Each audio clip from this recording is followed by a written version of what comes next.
Hi guys, எல்லோருக்கும் வணக்கம். எப்பவுமே சந்தோஷமாக இருக்க வாழ்க்கையில் தொடர்ந்து முயற்சி செஞ்சுக்கிட்டே இருங்க. நன்றி.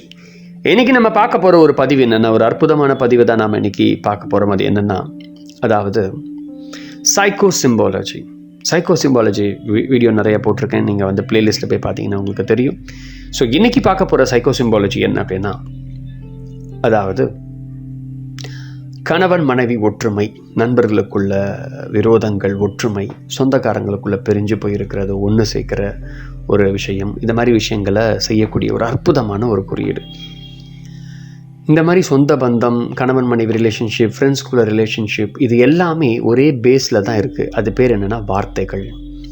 வெறும் வார்த்தைகளில் தான் உயிர் வாழ்ந்துட்டு இருக்கக்கூடிய ஒரு உறவுகள் அப்படின்னு சொன்னால் இது தான். வேறு எதுவுமே இல்லை. வெறும் வார்த்தைகள் தான் வாழ்ந்துட்டுருக்கு எல்லாமே. ஸோ கணவன் மனைவியுடைய உறவும் வார்த்தையில் தான் வாழ்ந்துட்டுருக்கு. ஸோ உங்களுடைய வாழ்க்கையில் கணவன் மனைவி ரிலேட்டடாக ஏதாவது ப்ராப்ளம், ஏதாவது அவங்க பேச மாட்டுறாங்க, ஒரு மனநிலையில் ஏதோ மனக்கசப்பு, இது மாதிரி எதுவாக இருந்தாலும் சரி, இந்த குறியீடு உங்களுக்கு உதவி செய்யும். நண்பர்களுக்குள்ளே அவர் பேசாமல் போயிட்டார், இப்படி பேசாமல், தோழிகளுக்குள்ளே இவங்க பேசலை, இவங்க பேசலை, அவங்க தூரமாக போயிட்டாங்க அப்படின்ற ஒரு மாதிரி ஃபீலிங்ஸ் உங்களுக்கு இருந்ததுன்னா கண்டிப்பாக ட்ரை பண்ணி பாருங்கள்.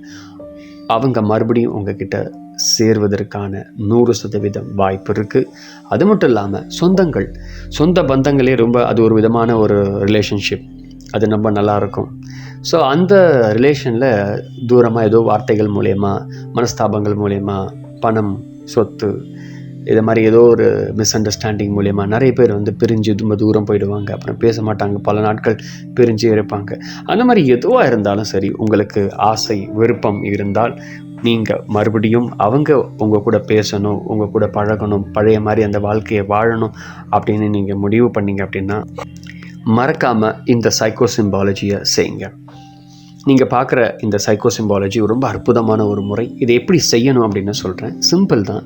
இந்த சைக்கோசிம்பாலஜி அழகாக நீங்கள் ஒரு பீஸை கட் பண்ணி இல்லை ஒரு ஜெராக்ஸ் போட்டு நீங்கள் என்ன பண்ணுறீங்கன்னா, உங்கள் வாலில் ஏதாவது ஒரு இடத்துல ஒட்டிடுங்க. அதாவது தூங்குறதுக்கு முன்னாடி. ஏன்னா தூங்குறதுக்கு முன்னாடி தான் எல்லா சைக்கோசிம்பாலஜியும் செய்யணும். பட் இதுவும் தூங்குறதுக்கு முன்னாடி தான் செய்யணும். சரி, இந்த சிம்பிளை பார்க்குறதுக்கு முன்னாடி என்ன பண்ணணுன்னா, அந்த பர்சனை மனசில் நினச்சிக்கோங்க.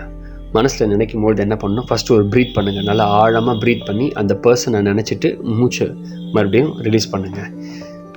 இது மாதிரி ஒரு 3-4 தடவை செஞ்சு முடிச்சுட்டு நீங்கள் அந்த சைக்கோசிம்பாலஜியை பார்க்குறதுக்கு முன்னாடி இதை செய்யணும். கண்களை மூடி தான் நீங்கள் அந்த ப்ரீத்திங் செஞ்சு முடிச்சுட்டு, ப்ரீத்திங்கில் நீங்கள் செய்யும் பொழுது அந்த நபர் என்னவா மாறணும், உங்ககிட்ட வந்து பேசணும், என்ன செய்யணும், அந்த மாதிரி மனநிலை என்ன நடக்கணும்னு சொல்லி ஒவ்வொருத்தருக்கும் ஒரு சூழ்நிலைகள் இருக்கும். அதுக்கேற்ற மாதிரி நீங்கள் சிந்திச்சிக்கலாம். அதை நல்லா சிந்திச்சு முடிச்சுட்டு, அதுக்கு பிறகு நீங்கள் என்ன செய்யணும்னா, அந்த சைக்கோசிம்பாலஜியை தொடர்ந்து ஜஸ்ட் 25 மினிட்ஸ், அது மேக்ஸிமம் 45 மினிட்ஸ் செய்யலாம். மினிமம் வந்து 25 மினிட்ஸ் போதும். உங்களால் பண்ணலாம், தூக்கம் வரல பண்ணலாம் அப்படின்னு தோணுச்சுன்னா நீங்கள் 45 மினிட்ஸ் தாராளமாக பண்ணலாம். அதுக்கு மேற்பட்டு பண்ணாதீங்க, அதை நீங்கள் தூங்கிடுங்க. அதான் ஒரு குட் சஜஷன். அதுதான். நீங்கள் சிம்பிளை பார்த்துக்கிட்டே இருக்கணும். சிம்பிளை பார்த்துக்கிட்டே இருக்கும்போது எந்த தாட் ப்ராசஸும் தேவையில்லை. ஜஸ்ட் அதை கவனிச்சிக்கிட்டே இருந்தால் போதும். சம்டைம் பிளிங்க் பண்ணாமல் பாருங்கள் முடிஞ்ச அளவு. அப்போ கண்ணில் தண்ணி வரும், அதை பெரிதுபடுத்தாதீங்க. அப்புறம் நீங்கள் நார்மலாக கண்ணை அன்பிளிங்க் பண்ணிக்கலாம். ஸோ பார்த்துக்கிட்டே இருக்கணும். பார்த்துக்கிட்டே இருக்க ஒரு விதமான ட்ரௌசினஸ் உங்களுக்கு வர ஆரம்பிக்கும். அது வரும்போது என்ன பண்ணும், மனசுக்குள்ளே அந்த பர்சனை நினச்சிக்கிங்க. அந்த நபர்கள், சொந்த பந்தம், ஃப்ரெண்ட்ஸ், ஹஸ்பண்ட் ஒய்ஃப் யாராக இருந்தாலும் அவங்கள நினச்சிக்கிட்டு, அவங்க என்ன ஆகணுமோ அதை நினச்சிக்கிட்டே என்ன பண்ணணும், கண்ணை க்ளோஸ் பண்ணிக்கிட்டு அப்படியே பெட்டில் படுத்து தூங்கிடுங்க. இதில் ஒரு இன்ஸ்ட்ரக்ஷன்.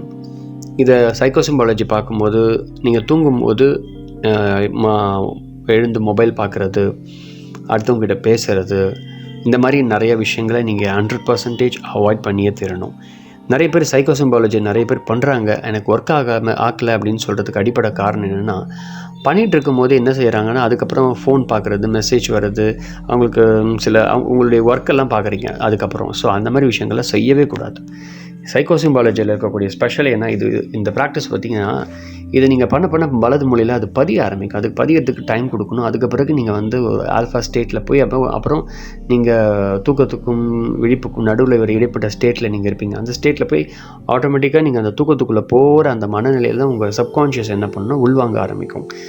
ஸோ இந்த மாதிரி ப்ராசஸ் பண்ணுற நேரத்தில் நீங்கள் வந்து ஏதாவது மொபைல் பார்க்குறது, அடுத்தவங்ககிட்ட பேசுகிறது, இந்த மாதிரிலாம் வச்சுக்கிட்டிங்கன்னா அன்றைக்கி செஞ்ச அந்த ப்ராக்டிஸ் வீணாகிடும். அதனால் இதை மட்டும் நீங்கள் தவிர்த்துட்டு, ஏன்னா நானும் அந்த மாதிரிலாம் செஞ்சுருக்கேன், பட் அது ஒர்க் அவுட் ஆகலை. ஸோ அதனால் நான் சொன்ன முறையில் கரெக்டாக பண்ணிங்கன்னா 36 டேஸில் உங்களுடைய சொந்த பந்தங்கள், உங்களுடைய கணவன் மனைவி சம்மந்தப்பட்ட பிரச்சனைகள், நண்பர்களுக்குள் தோழிகளுக்குள் இருக்கக்கூடிய என்ன மாதிரி விஷயங்களாக இருந்தாலும் மறுபடியும் நீங்கள் அவங்கள பார்ப்பீங்க. அவங்கக்கிட்டேருந்து மெசேஜ் வந்து தீரும். இது கண்டிப்பாக நடக்கும். முயற்சி செய்து பாருங்கள். நான் நிறைய பேருக்கு கொடுத்துருக்கேன். ஒரு ஹஸ்பண்ட் ஒய்ஃபுக்கு கொடுத்துருக்கேன். அவங்க 2 பேரும் ஒற்றுமையாக சேர்ந்தாங்க. அதுக்கு பிறகு ஒரு ஃப்ரெண்ட்ஸ்குள்ளே ஒரு சின்ன ப்ராப்ளம் போல், இவர் தான் தப்பு பண்ணிட்டேன்றதுனால ஒரு கில்ட்டினஸில் அவர் என்கிட்ட பேசணும் ஃபீல் பண்ணார். இதை ட்ரை பண்ணுங்க அப்படின்னு. அவங்க ஜஸ்ட் 3 டேஸில் மறுபடியும் பழைய மாதிரி ஃப்ரெண்ட்ஸு பேச ஆரம்பிச்சிட்டாங்க. அப்புறம் ஹாப்பியாக இருக்க ஆரம்பிச்சிட்டாங்க. இந்த மாதிரி நிறைய எக்ஸ்பீரியன்ஸ் நான் நிறைய பேருக்கு கொடுத்துருக்கேன். அவங்க நிறைய எக்ஸ்பீரியன்ஸ் சொல்லியிருக்காங்க. இதெல்லாம் எக்ஸ்பீரியன்ஸை நான் ஷேர் பண்ணணுன்னா அது முடிகிறதுக்கு ஒரு half an hour ஆகிடும். ஸோ எனக்கு அது விருப்பம் இல்லை ரொம்ப நேரம் பேசணுன்னு. ஸோ ப்ராக்டிஸை இன்றைக்கி நீங்கள் ஸ்டார்ட் பண்ணுங்கள். எப்பேற்பட்ட சூழ்நிலையாக இருந்தாலும் கண்டிப்பாக மாறும். முயற்சி செய்து பாருங்கள். ஏன்னா நம்ம ஏதாவது ஒரு பிரச்சனை அப்படின்னாலே எல்லாருக்கும் ஒரு விதமான காலங்காலமாக ஒரு வியாதி இருக்குது. என்னென்னா, ஏதாவது பிரச்சனைனா உடனே யார்கிட்டே போய் சொல்லிவிட்டு, இல்லை எதையாவது யார்கிட்டே சொல்லி இவங்க ஏதாவது சொல்யூஷன் கொடுப்பாங்களா, அவங்க சொல்யூஷன். இந்த சொல்யூஷனுக்கு பிச்சை எடுக்கிறதே நம்ம எல்லாருக்குமே ஒரு பழப்பாயிடுச்சு. ஏன்னா இந்த சொல்யூஷனை உருவாக்கி வச்சுருக்கிறதுக்கே ஒரு குரூப் நம்ம உலகம் ஃபுல்லாக சுற்றிட்டு இருக்காங்க. அதனால் அவங்கக்கிட்ட போகிறதுக்கு நம்ம நிலைமையை உருவாக்கிட்டாங்க. அதனால் சொல்யூஷன் எங்கும் கிடையாது. ப்ராப்ளம் உங்களது தான். அதனால் சொல்யூஷன் நீங்கள் தான் கண்டுபிடிக்கணும். அதுக்கான சப்போர்ட்டிங் ஒரு சிம்பிள் தான் சைக்கோ சிம்பாலஜி. உங்கள் வலது மூலையில் பதியும். மறுபடியும் அவர்கள் சேருவார்கள். 36 நாட்களில் நடந்தே தீரும். முயற்சி செய்து பாருங்கள்.